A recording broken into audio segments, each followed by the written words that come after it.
Nashukuru kwa kuwa Mungu atatumia wengi ambao watakuja kwa hii channel na waweze kujua ukweli. Jina langu ni Abdisalam na ninakukaribisha katika hii channel yangu. Kabla nianze kutestify yote ambayo makuu Bwana Yesu Kristo amenitendea, kwanza ninaleta watu wote ambao watakuwa katika hii channel watasikia kwa mikono zake. Bwana Yesu Kristo, tunakuja mbele zako. Ninaleta watu wote na hii channel mbele zako, Bwana. Nasema asante kwa yote ambayo umetutendea na yote ambayo utatenda kwa hii channel. Na yule ambaye atasikia na we mwenyewe utamuokoa, Bwana, tutashukuru sana. Ninaweka watu wote mbele zako kwa nguvu za Roho Mtakatifu. Na Bwana, ninaomba uongoze, ukue katika kinywa changu. Chochote ambacho nimesahau kwa testimony yangu, we mwenyewe uweze kunikumbusha.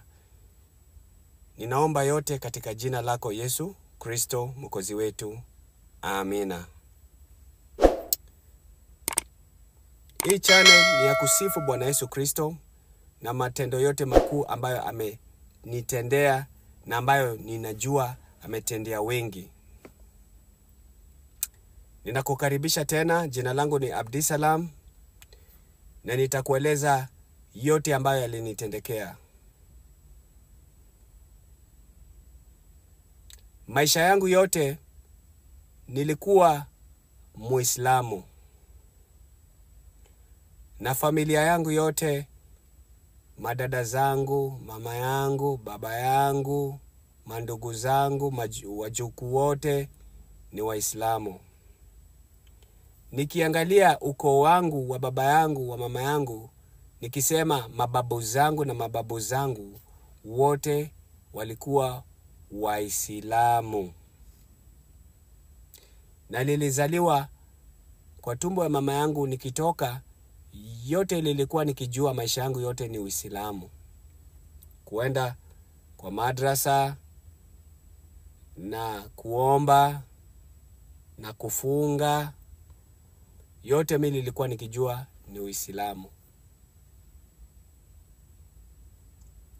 Nilizaliwa katika watu ambao walikuwako ni wako na dini tofauti, Waislamu, Wakristo, wapagani, watu tofauti tofauti. So mimi nikikuwa kijana, mtoto, ninaenda shule,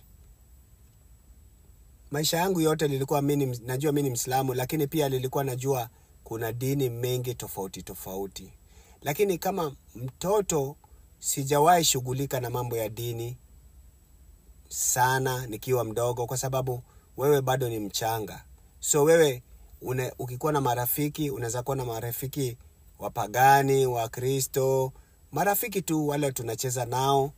Wewe utake kujua au wako dini gani. So wewe kazi yako tu ni kujua tu ni marafiki na unacheza nao. So nimeishi miongoni mwa watoto ambao wametoka kwa dini tofauti tofauti. Lakini hawa watoto siwezi sema walikuwa watu wa dini, kwa sababu sijawahi ona wakienda kama kanisani. So ninaweza sema walikuwa Wakristo, watoto wa Kristo, lakini hawakukuwa wakienda kanisa. So kuleleshwa kwangu, nimeleleshwa na watoto Waislamu na watoto wa Kristo, lakini hatukukuwa tunashughulika sana na wewe umetoka dini gani. Tulikuwa tu na urafiki. Tunaenda shule, tunarudi nyumbani. Maisha yangu yote ilikuwa ni hivyo. Nilimaliza shule ya primary, nikamaliza high school. Yote tulikuwa tu kama kawaida ya shule. Marafiki wote tunapatana nao, huyu ako kwa hii dini, huyu ako kwa hii dini, lakini tunakuwa marafiki tu. Kwa sababu pia hao wakukuwa wanaendaga, kama ni Wakristo, wakukuwa wanaendaga inajiita Sunday school, ile wanaenda kanisa Jumapili. Wakukuwa watoto wa hiyo kushiriki.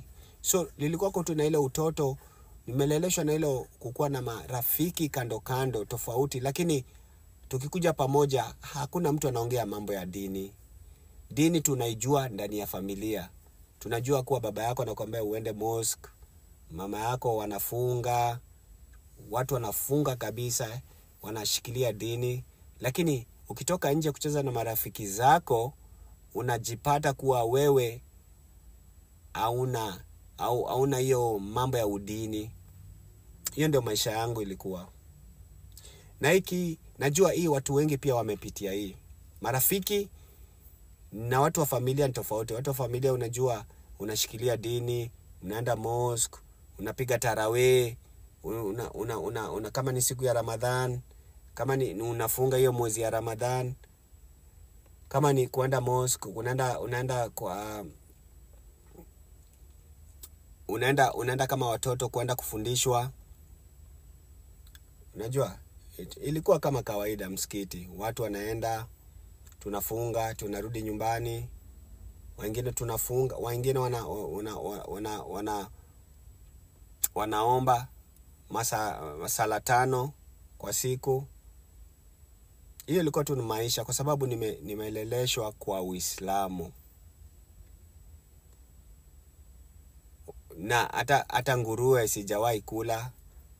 Hiyo maisha yote ile tunajua hii ni nguruwe. Wewe usiende kukula huko kwa huyo rafiki yako wanakulaga nguruwe. Hiyo maisha tulikuwa ndio tumeishi. Haufai kukula nyama kwa rafiki zako kwa sababu hiyo nyama sio halali. Ile tu maisha tu ya vijana tunaendelea kuishi, hiyo ndio nilikuwa naishi. Maisha yote yangu ya ujana nilikuwa Muislamu. Mama yangu mpaka sasa ni Muislamu. Mandugu zangu wote ni Waislamu. Nikiongea nikitestify kwa hii video ninakwambia hata sasa familia yangu yote ni Waislamu. Madada zangu wote ni Waislamu. Mama yangu ni Muislamu. So hiyo maisha ndio nimeishi. Ninakumbuka nikikuwa mdogo miaka 10, darasa la 4, mdogo sana. Nikaona nikitoka kwa shule. Nakumbuka nikitembea kwa barabara kuna mtu alikuwa anataka kunipatia peremende ama tutaiita kandi. Lakini kuna uoga nilikuwa nayo. Na hiyo uoga nilikataa hiyo peremende, nikakimbia mbio mpaka nyumbani. Sikuangalia nje. Kulikuwa na uoga kubwa ilikuwa ndani yangu. Lakini huyo mtu hadi sasa mimi ninajua kuwa huyo mtu alikuwa mchawi. Na ni nini ilifanya nikuwa na hiyo uoga? Mimi sijui. Ninajua tu ni Mungu alinifukuza nisichukue hiyo peremende. So Mungu ako ndani yetu. Ajali kama wewe ni mpagani, wewe ni Mkristo, wewe ni Muislamu, wewe unaswali, wewe uswali. Mungu ametuumba na Mungu ni mmoja. Lakini unapata watu wanamuita tofauti. Sasa huyo Mungu pia nimemuona nikikuwa mdogo. Nimemuona kuna siku basi ilikuwa kwa imejaa na mimi nilikuwa kwa mlango na watu nilikuwa imeenda kwa kasi na niko kwa mlango na watu wamejaa kwa mlango. Mikono zangu zikataka kuachilia ile chuma ya mlango karibu nianguke, lakini kuna nguvu ilinivuta mpaka ndani.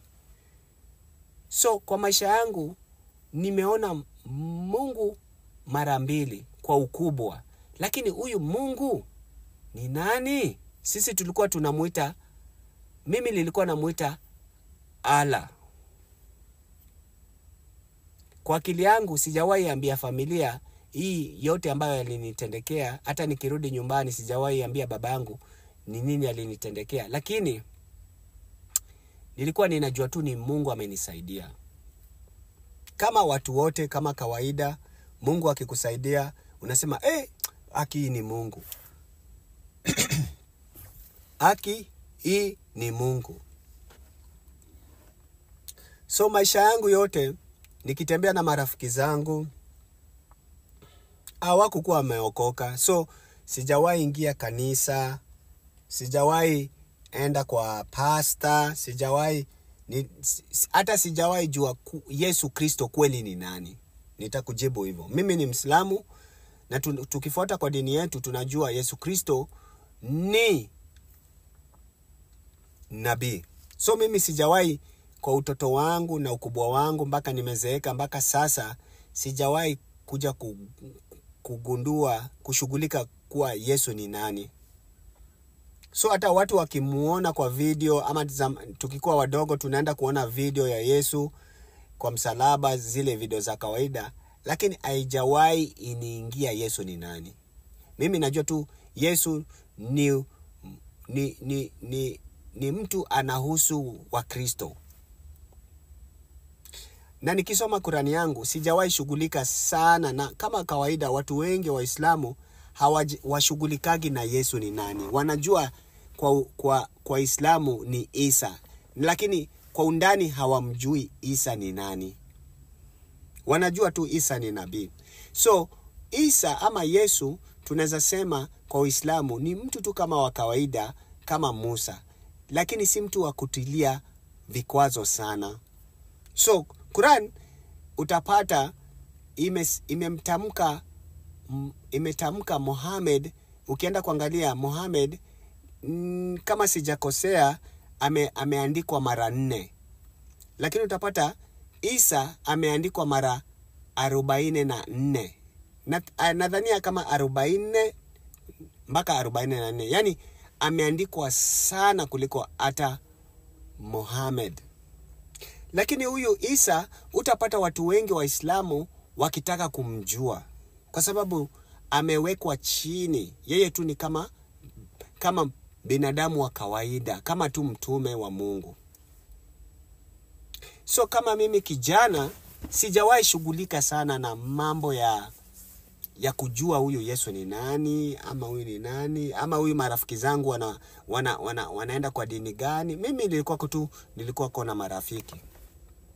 Na nikikuwa mkubwa kama miaka 16 ama 17, nakumbuka rafiki yangu tukitembea na yeye akapatana na mtu mwingine ama kijana mwingine ama rafiki mwingine, sikumbuki sana. Lakini kwa hiyo conversation ama hiyo tulikuwa anaongeleshwa, nilipata tu rafiki yangu akiongeleshwa na akiulizwa mambo kama anataka kuokoka. So mimi nimekaa tu kando ninaongojea maliziwe. Akakuja akaniambia, hawa watu wanataka niokoke, lakini bado mimi ni mchanga, lazima nikule maisha yangu. Nikizeeka ndio nitafikiria kama nitaokoka. Lakini sijawahi muuliza hiyo wokovu ni nini, kwa sababu mimi najua hii mambo tu ni mambo ya dini ya Wakristo. Yaani haijawahi kuniingia kumuuliza kuokoka ni nini, kwa sababu hiyo sio mambo hainihusu. So sikutaka sana kumuuliza. Tuliendelea shughuli zetu, tukaenda kama watoto wa miaka 16. Wewe ni mtu wa maclubs, unaenda kama huko kusikiza mangoma. Yaani wewe tu ni mtu, wewe hujui maisha yako ni mtoto wa miaka 16, unacheza na marafiki wako hawaendi kanisa, hawajaokoka nadhania, kwa sababu pia huyo kijana alikataa wokovu na alisema wokovu itamzuia akule raha. Lakini lilishindwa. Akule raha nini? Mimi nikaachilia mbali kwa sababu hainihusu. So mimi na kanisa, mimi na wokovu, mimi na pasta, mimi na nani, mimi na mambo ya Yesu Kristo sijawahi patana maisha yangu yote. Wale watu ambao ni washajaribu kukaribia, kwa sababu nishaona ni wale wanaitwa wale watu wanakujaga kuhubiri kwa milango, Jehovah Witness. Washaikuja mara moja, lakini sisi kama Waislamu, ninapata familia yangu inasema, hao ni Wakristo wale wa kukuja kwa milango, funga mlango. So tukifunga mlango wakigonga hawafunguliwi. So hatujawahi pata injili ya Yesu Kristo kwa maisha yetu.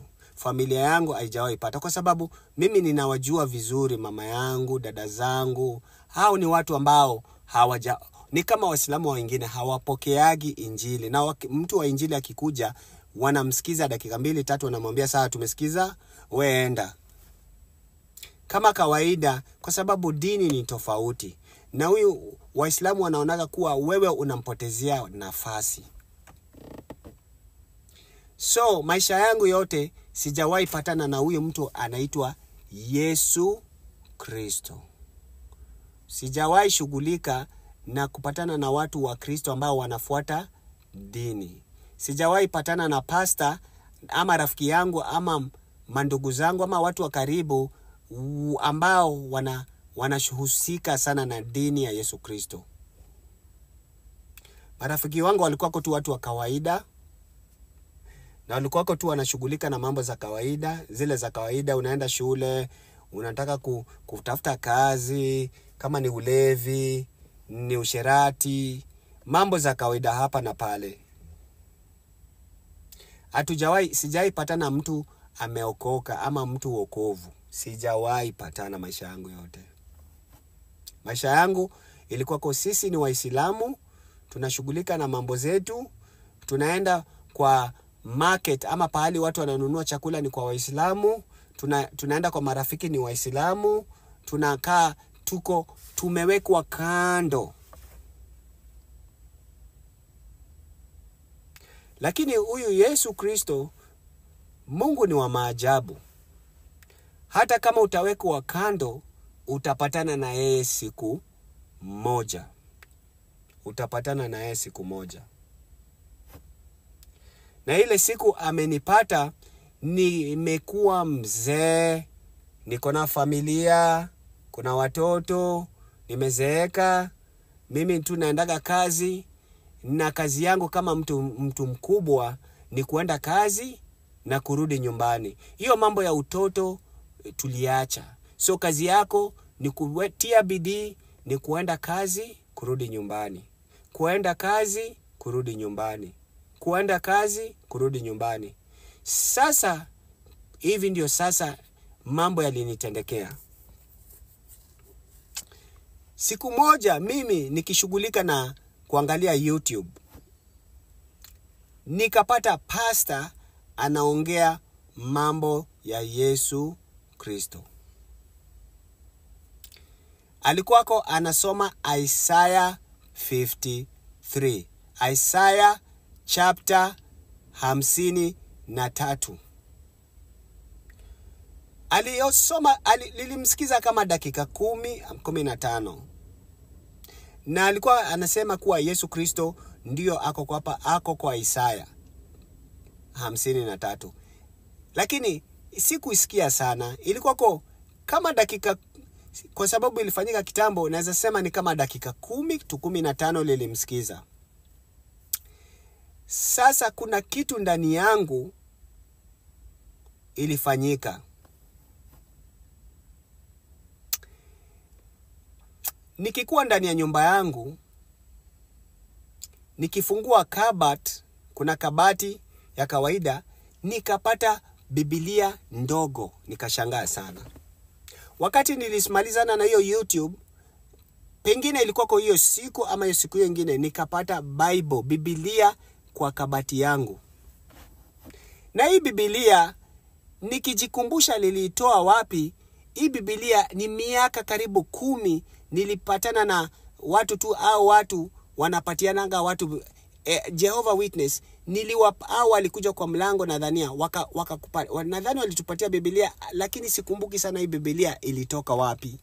Lakini hii Biblia nakumbuka ni miaka na mamiaka, karibu miaka 10 ilipita, niliona kama hiyo Biblia, na pengine tulichukua tukaweka ndani ya nyumba.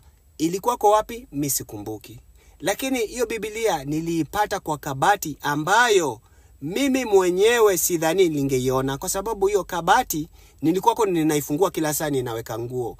Lakini hiyo Biblia ilikujaje kwa hiyo kabati? Mimi sijui. Ile mimi ninajua niliona Biblia ndogo. Nikafungua nikaanza kujikumbusha. Nikisema hii Biblia najua tulipatiwa miaka mingi sana. Imekuja aje ikajipata kwa hii kabati? Ili nishangaza sana. Nikachukua hiyo Biblia, nikaificha kwa bibi yangu, nikaificha. ndio asione. Lakini kuna nguvu, sikukuwa nikijua kuwa ni nguvu ya Mungu, lakini kuna nguvu ilikuwa inanielekeza niweke Biblia kwa simu yangu na nisome. Hiyo mawazo ilinikujia niweke Biblia kwa simu yangu nisome. Kusikia hiyo mawazo nilicheka sana. Nikacheka sana. Nikasema mimi Muislamu niweke application ya Biblia kwa simu yangu? Nikacheka sana. Nikasema hapana, si mimi.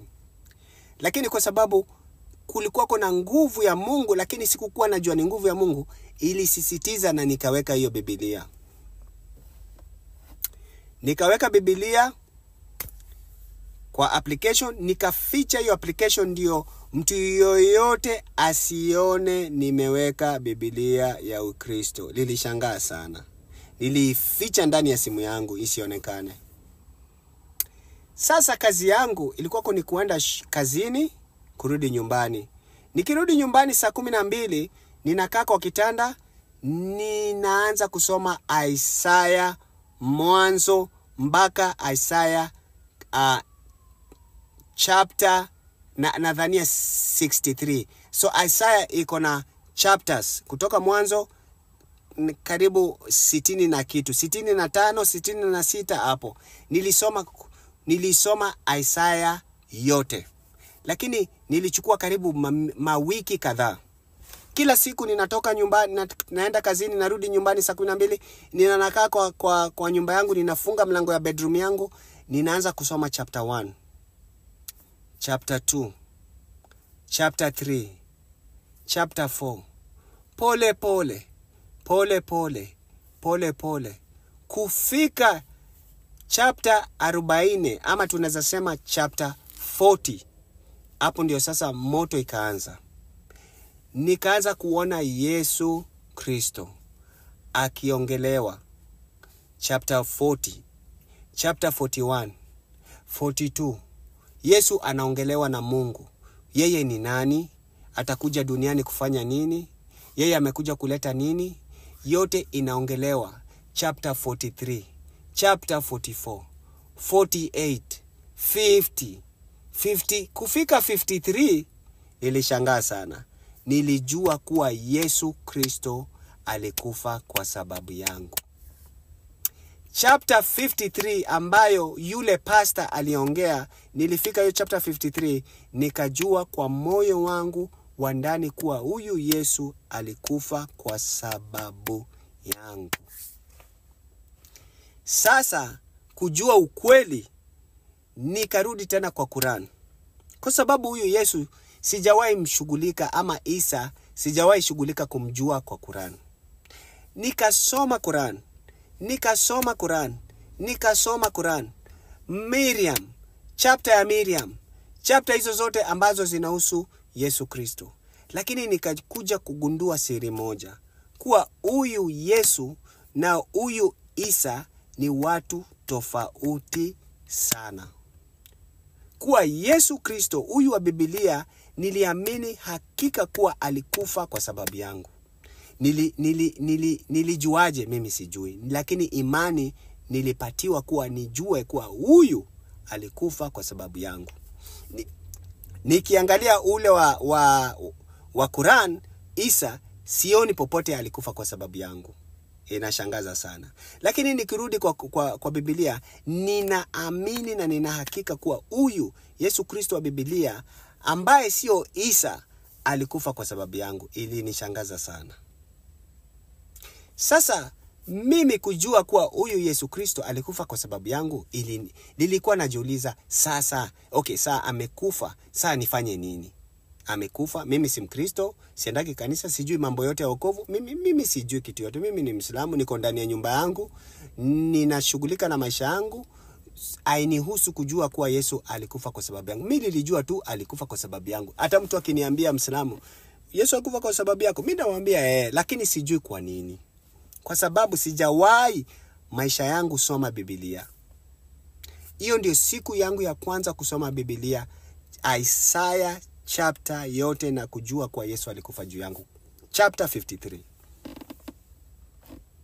Lakini hii yote haingenisaidia na haikunisaidia kwa sababu nilijua alikufa, lakini sikujua mambo ingine yote. Mimi tu nilijua Yesu alikufa kwa sababu yangu na ni hivyo tu. Mimi nikaendelea kwenda kazini. Lakini Mungu bado ni wa maajabu. Hajaniacha.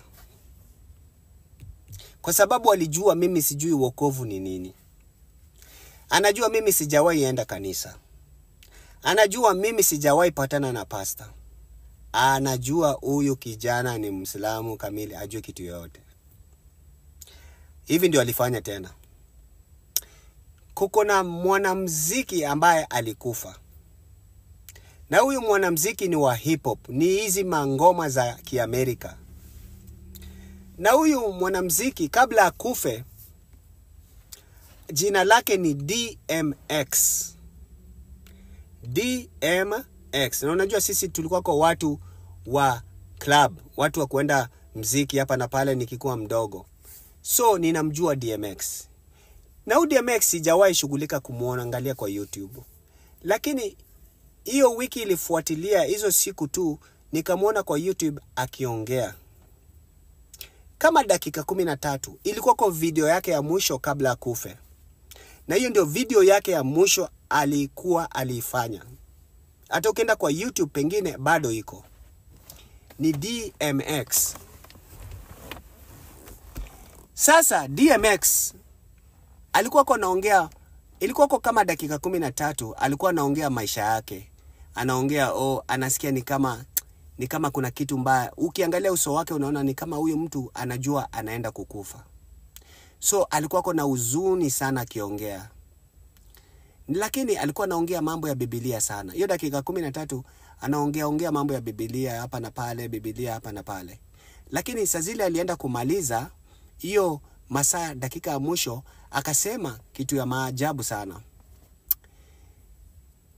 Kama wewe unaamini hiyo kuwa Yesu amekufa msalabani, akasema kama unataka kumpokea Yesu, sema hivi baada yangu: Yesu Kristo, wewe ni Mwokozi, ninakuweka kama Mwokozi wangu. So alikuwa anaweka watu altar call. Kwa kizungu inaitwa altar call. Anaambia watu, ukitaka kuokoka omba baada ya mimi.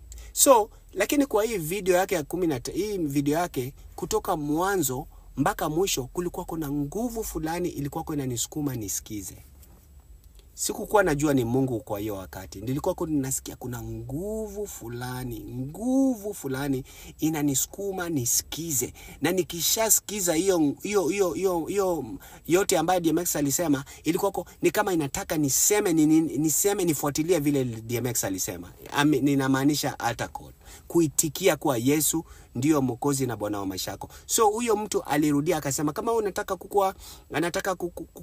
kuokoka, sema hizi baada ya mimi: Bwana Yesu Kristo, nataka unataka wewe kuwa Mwokozi na Bwana wangu, ninaomba unisamehe dhambi zangu. Zile ya kawaida, yani ile ya kumpokea Yesu Kristo. Pia mimi hiyo nguvu ni kama ilinisukuma niseme. Sawa, mimi nikasema.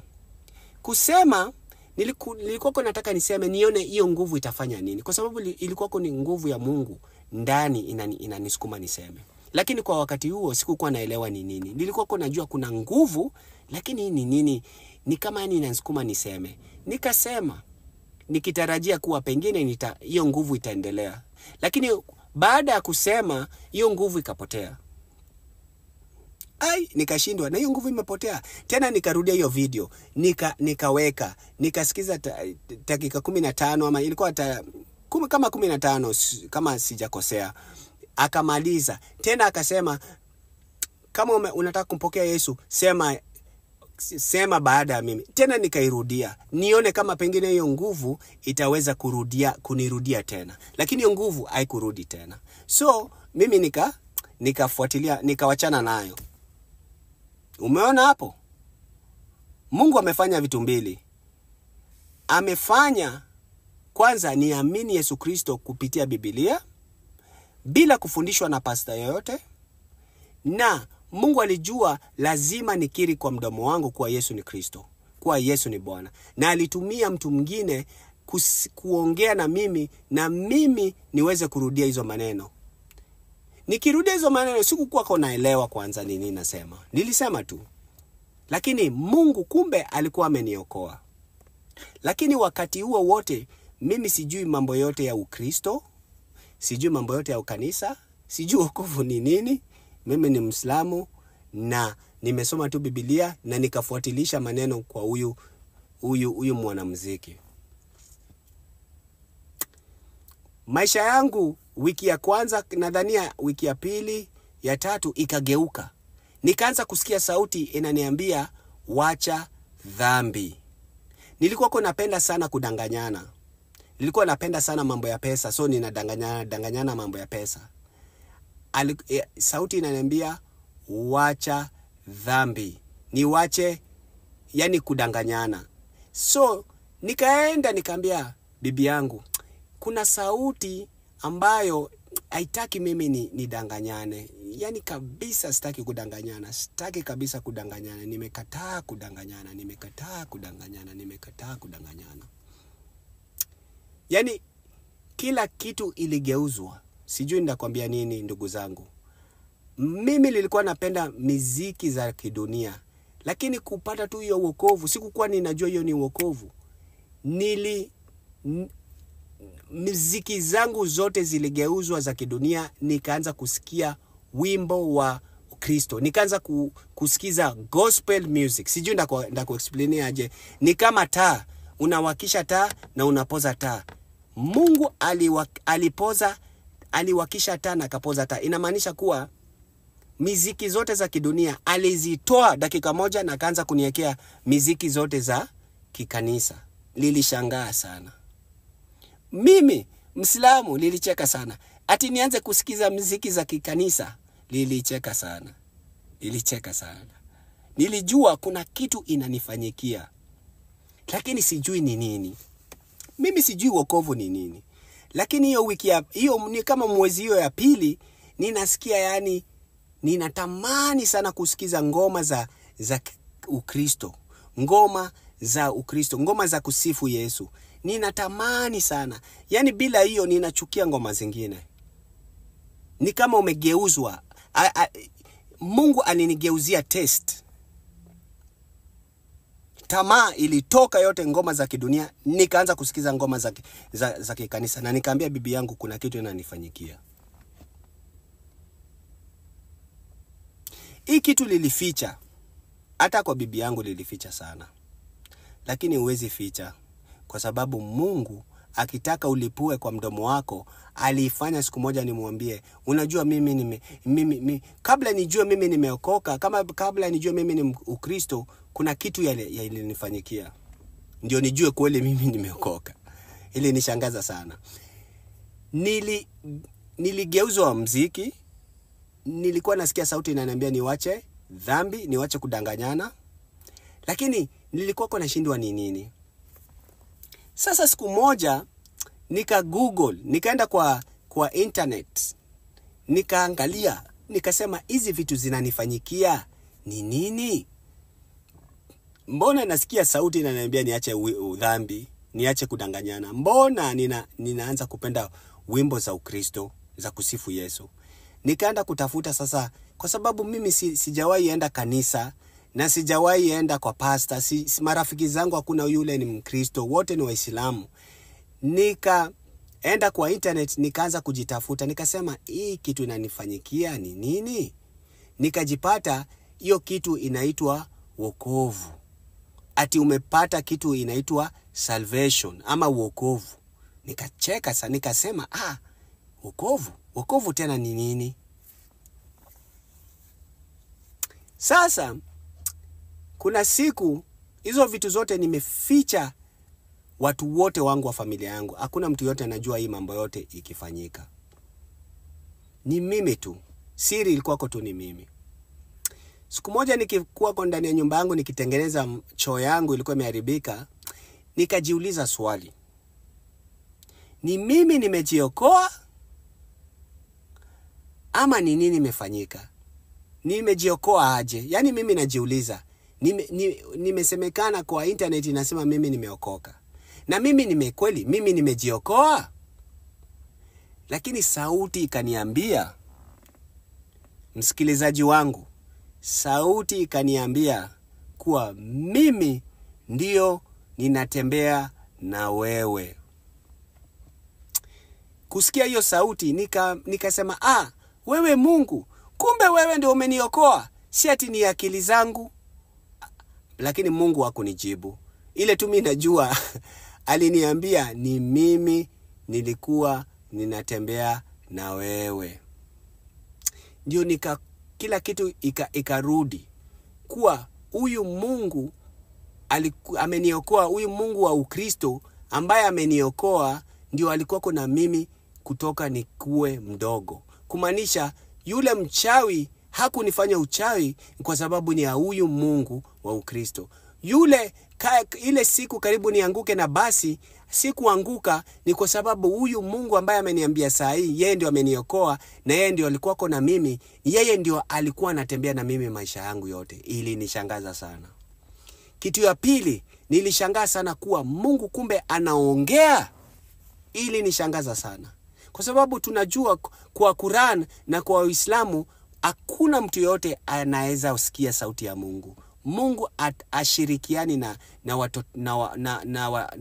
binadamu. Mungu anaishi mbinguni na binadamu anaishi huku duniani. Na hakuna mtu yote anaweza sema amesikia sauti ya Mungu. Ili nishangaza sana. Ati mimi ninasikia sauti ya Mungu. Na lilikuwa na hakika kuwa ni Mungu ameniambia ni yeye ameniokoa na yeye ndio anatembeaga na mimi. Ili nitisha sana kusikia sauti ya Mungu.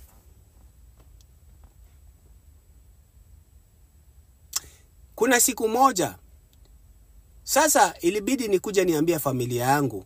Vurugu ilitokea na unajua Mungu hakutaka kwa neema yake hakutaka mimi nikae na hizi vitu kwa sababu zilikuwa zimeanza kunisumbua. So ilibidi Mungu lazima atafute njia mimi niondoe kwa mdomo wangu niseme kuwa mimi nimeokoka. So nikakuja siku moja nikavurutana hapa na pale nikiongeleshana na mtu wa familia yangu nikamwambia unajua mimi nimeokoka. Ati nimeokoka, mimi ni Mkristo. Ilileta vita sana kwa familia yangu. Ilileta vita kubwa sana kwa familia yangu. Tulikuja tukatengeneza mkutano kwa sababu yangu. Nikajaribu kuwaelezea kuwa Mungu alinitokea na kaniambia ni yeye ameniokoa, sio mimi. Nikamwambia hii yote imenifanyikia, nikawaelezea lakini hao hawaezi elewa kwa sababu ni yeye Mungu alifanya. Wakashangaa sana ati Mungu anaongea. Kuna siku tena nimekaa usiku, yani ni kama Mungu anataka nianze kusoma Biblia. Ikifika saa 4 anataka niombe. Ninaona ninavutwa mguu. Nikienda kulala ninavutwa mguu na mikono. Nikiamka akili inaniambia niombe. So hata siku kwako nikijua kuomba ni nini. Saa 8 usiku ninaamshwa kila siku saa 8 usiku. Macho yangu yanaamka. Kuna siku sauti ya binadamu kama binadamu very clear kabisa kwa akili yangu ndani yangu ikaniambia omba. Nilistuka nikaamka nikaanza kuomba. Sasa mimi Mwislamu sijui kuomba. Nitaomba nini? Niliomba kama dakika moja nikarudi kulala. Nikasema tu Mungu nisaidie, sijui ni nini umeona lakini nisaidie. Kitu kama hiyo na nikarudi kulala. Sauti ya Mungu kamili Roho Mtakatifu aliniongelesha. Lakini nikikuja kuambia mandugu zangu, Mungu aliniongelesha. Tulikuwa na mkutano sasa ninawaambia. Unajua hata Mungu aliniongelesha kaniambia niombe. Lakini iliwashangaza sana. Kuwa Mungu anaongea. Waliniuliza hiyo swali. Mmoja aliniuliza Mungu anaongea. Hata mimi walikuwa wanataka kumpatia kunitisha. Lakini nilijua kwa hakika kuwa Mungu anaongea. Kumbe Mungu wa Israeli wa Yakobo, yule Mungu wa Abrahamu, Mungu wa Daudi, bado anazidi kuongea kwa watoto wake. Hiyo kitu bado iliwashangaza lakini kwa hakika hata sasa Mungu bado anazidi kuongea na watoto wake. Sasa vita ikainuka. na vita ikainuka, lakini Mungu akanipigania vita yote. Akanipigania vita yote. Vita iliinuka kama kawaida. Ukikuwa Muislamu, mandugu zako wanakukataa, marafiki zako wataki hata kukuona. Mpaka mwingine akasema, huyo kijana mwambie asinipigie tena simu, vute namba yake kwangu. Ilipita mpaka marafiki zangu walinikataa. Nilibaki mimi na Yesu Kristo. Mimi na Yesu Kristo. Hapa kwa hapa, mimi na Yesu Kristo. Na hakuna kitu ya maana sana Yesu akikuokoa kama upendo wake na amani yake. Kwa hiyo vita yote ambayo iliinuka, watu wanaongea kwa mdomo, huyu ameokoka, huyu ametuacha, huyu na hizi, Yesu Kristo alinipatia amani. Yesu Kristo alinipatia amani. Yesu Kristo alinipatia amani. Sasa akanipeleka kwa kanisa. Mungu kwa rehema zake akanitafutia mtu ambaye atanionyesha, akanipeleka kwa kanisa, rafiki yangu wa kazini. Nikakimbia tu mbio nikaenda kwa rafiki yangu. Hata huyo rafiki siwezi sema ni rafiki, lakini Mungu aliniongoza huko kazini. Nikaenda nikaambia huyo kijana ambaye ameokoka. Sijawahi ona mtu ameokoka, lakini Mungu alinielekeza niende kwa neema yake niongee na huyo kijana ambaye ameokoka. Na huyo kijana nikamuelezea mambo yote yamefanyika. Nimeokoka, nikamuelezea nimeokoka na hizi vitu zote zinanipitania familia yangu. Nikamwambia tafadhali niombe, kwa sababu mimi sijui sasa ni nini inafanyika. Sijui, mimi najua tu nimeokoka na mimi sijui mambo zingine. Nikamwambia tafadhali nisaidie. Mpaka machozi yangu ilikuwa ikitoka. Ninamwambia mimi sijui. Mimi najua tu nimeokoka, ninajua vita iko kwa familia yangu, kuna makelele, hizi rabsha, hivi na hivi, na machozi yangu inatoka. Nikamwambia huyo kijana tafadhali niombe, kwa sababu mimi sijui kuomba kwa Mungu. Na huyo kijana pia yeye akashikwa na huzuni sana. Lakini Mungu akamuelekeza, na Mungu alikuwa anamtumia yeye kuniombea ndio mimi ndio simame. So nikajua kuwa maombi ya mtu kumbe inaweza saidia mtu mwingine. Maombi ya mtu kumbe inaweza okoa mtu mwingine. Testimony za watu kumbe zinaweza okoa watu wengine. Hii testimony yangu ninajua itaokoa wengi na wengi na wengi na wengi, kwa sababu Mungu amesema hii testimony itaokoa wengi. Na kama wewe ni Muislamu, kama wewe si Muislamu, kama wewe ni Mkristo, kama wewe si Mkristo, kama wewe ni mpagani, kama wewe si mpagani, kama wewe ni binadamu na bado hujaokoka na hujui hata wokovu ni nini, kama vile mimi sikuwa nikijua, sikuambiwa na dada yangu, sikuambiwa na mama yangu, sikuambiwa na baba yangu, hawakuniambia. Nilizaliwa kwa Uislamu. Sikujua chochote kuhusu huyu mtu anaitwa Yesu Kristo. Sikukuwa nikisoma Biblia. Sijui hata Biblia ni nini. Ninajua si kitabu ambacho kinanihusu. Nilikuwa nikijua hao watu ambao wanakuja kugonga mlango, wanakuja kuleta injili njema kwako. Sikukuwa nikijua ni kitu ya maana. Sikukuwa nikijua huyu Yesu ni nani. Nilikuwa nadhani Yesu ni Isa. Kumbe Yesu si Isa. Yesu ni mtu tofauti kabisa kuliko Isa, na wapatani hata dakika moja. Huyu Yesu Kristo ambaye alitoa damu kwa msalaba wake na amesema anakuja kuokoa watu, atakuokoa kwa magonjwa zako, atakupatia kibali ya kuenda mbinguni. Anataka kukusaidia kwa watoto wako, anataka kukusaidia kwa afya yako, anataka kutengeneza mali yako, anataka kukuinua kwa wote ambao watakupiga. Yeye ni Mungu ambaye anaweza anapiga hata hao wachawi wale ambao wanakutesa. Yeye ni yule ambaye wewe ukikuwa tasa na hujawahi zaa, ukienda kwake kwa jina lake unaweza pata mtoto. Yeye ni yule ambaye anaweza kukuponyesha makansa. Mimi mwenyewe aliweza kuniponesha macho yangu ambayo yalikuwa yameanza kupotea. Aliniponesha na akaniongelesha mambo mengi kuhusu hiyo.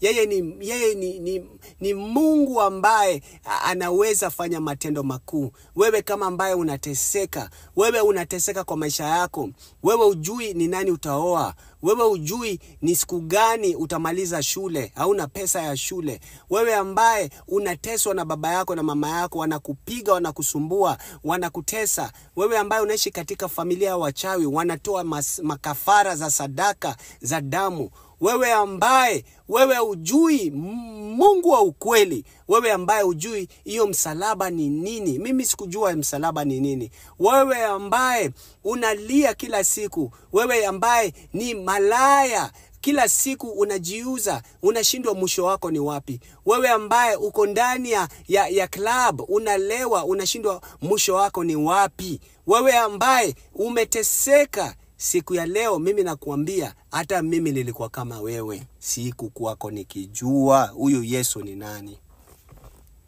Lakini siku ya leo ninataka kukuambia kitu moja tu. Moja.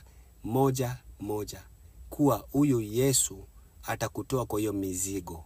Haijalishi kama wewe ni mchawi ambaye unatoa sadaka ya watoto wako. Haijalishi kama wewe ni mama ambaye bwana wako anakupiga kila siku. Haijalishi kama wewe ni baba ambaye bibi yako anaenda kujiuza. Haijalishi kama wewe ni mtoto ambaye umekosa karo ya kuenda shule. Haijalishi kama wewe ni Muislamu ambaye hujui huyu Yesu Kristo ni nani. Haijalishi kama wewe ni Mkristo ambaye hata mwendo wako uliachana na Yesu. Leo ninakwambia Yesu anaweza. Yesu anaweza.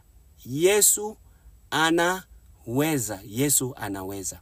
Na kuna kitu moja, ukitaka hizo zote zikufanyikie, upate mtoto wako, uponeshwe magonjwa, urudi kwa afya yako, bibi yako aweze kurudi, shida zako ziweze kuisha, na upate kibali ya kwenda mbinguni. Usikufe tu hoi hai na ukufe na upotelee na uende kuchomeka. Upate kibali ya kwenda mbinguni. Saa ni leo na saa ni sasa. Na nitakuombea kama tu vile pia mimi niliombewa. Na niliombewa na huyu DMX. Sikukuwa nikijua kuwa pia mimi nitakuja kubarikiwa. Na leo ninakuweka kwa mstari wake pia huyu Mungu hakuonee rehema zako. Na nitakuombea vile pia mimi niliombewa. Na ninakuombea kama unataka mambo yako yageuke, kama unataka shida zako ziishe kama vile zangu zimeisha, kama unataka kujiweka kuishi maisha kupendeza Mungu, basi ninataka useme hii maombi baada ya mimi. Nitaisema vile kupitia kwa Roho Mtakatifu. Ninataka uombe baada ya mimi. Sema: Bwana Yesu, ninakuja mbele zako. Mimi ni mwenye dhambi. Dhambi zangu ni mingi. Mimi ni mwenye shida. Shida zangu ni mengi. Sijui mbele yangu, lakini ninakuja kwako. Nisamehe dhambi zangu. Mimi ni mwenye dhambi. Nioshe na damu yako. Na ninakufanya uwe Bwana na wa Mwokozi wangu. Nataka ukue Bwana na Mwokozi wangu. Ninataka pia unipe Roho Mtakatifu wako aishi katika maisha yangu. Aweze kunielekeza, aweze kunisaidia, na nipate kibali ya kuenda mbingu yako. Nifute kwa kitabu cha dhambi uniandike kwa kitabu cha maisha. Ninakuja mbele zako, ninataka uniongoze. Ninataka uniongoze. Asanti kwa wokovu, Bwana Yesu. Nisaidie.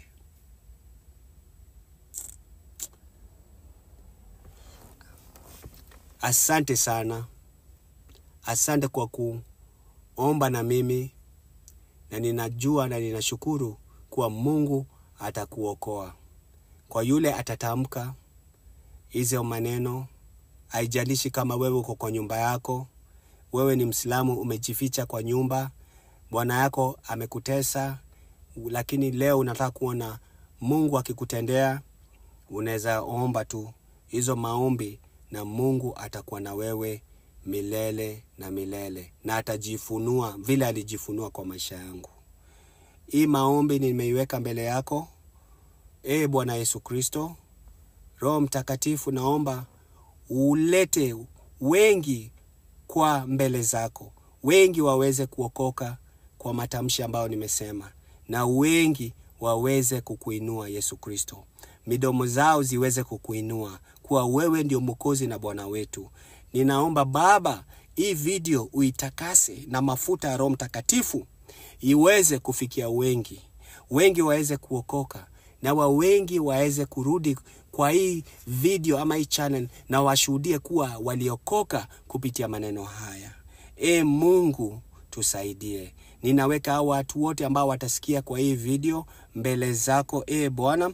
Ninaomba baraka ziwatokee, baraka ziwafikie, uweze kuwachunga wale ambao wataokoka hata kama ni Waislamu, wale wataokoka hata kama ni wachawi, wale wataokoka hata kama watakuja kuteswa. Roho Mtakatifu ukue juu yao, kama vile uliniokoa na ukanipigania, uweze kuwapigania. Hata kama ni huko Saudi Arabia, hata kama ni huko Argentina, hata kama ni huko Somalia, hata kama ni huko Kongo, popote watasikia watasikia na wataweza watasikia na watashuhudia yote ambayo yatatendeka kwa maisha yao, kuwa wewe utawaokoa na wewe utatembea nao. Tunaomba kuwa pia hao wakuwe mashuhuda kwa wengine, washuhudie yote makuu ambayo umewatendea. Katika jina la Yesu Kristo, ninaweka watu wote mbele zako. Ninaomba Bwana watakase na watembelee katika njia zote za maisha yao. Katika maisha yao watembelee, watoto wao watembelee. Baba, wakinge kwa huyo muovu shetani ambaye anakuwa akitujaribu, lakini Bwana tunajua utatushindania. Katika jina lako Yesu Kristo tunaomba, amina. Ndugu zangu, ninasema asante kwa hii video. Ninashukuru sana Mungu kwa kuwa nanyi, na ninaomba kuwa yule ambaye ataweza kuokoka aweke comment chini hapa, na tujue na sisi wote tushukuru Mungu kwa hiyo matendo makuu yote ambayo atawatendea. Ninasema salama kwa nyinyi wote, muende kwa salama, na mpaka tutapatana kwa hiyo video ingine ambayo nitaongea mengi kuhusu Yesu Kristo, na nitashuhudia yote ambayo ameendelea kunitendea. Na pia wewe najua kwa comment yako endelea kushuhudia yote ambayo amekutendea kwa maisha yako. Ninakusalimu na tutaonana tena kwa hiyo video nyingine. Karibuni.